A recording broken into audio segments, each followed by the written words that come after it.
So what exactly is a baptism? Well, perhaps it's worth thinking about what it's not. It's not just a naming ceremony.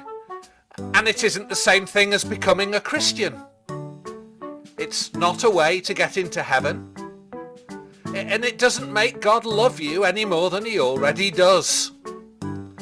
Baptism is simply a sign by which God makes you an incredible promise that will change your life.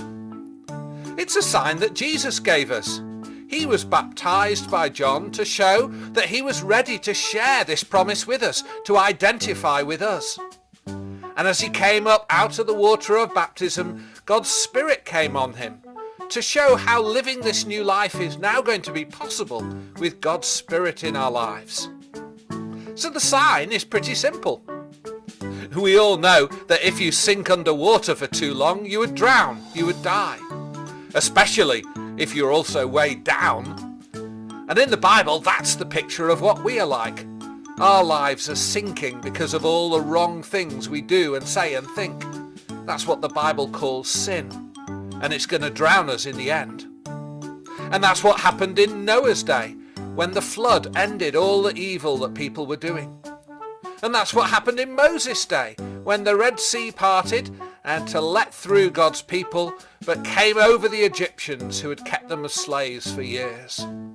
So the water in baptism is a sign that wrong things will end in death. And that would end us too.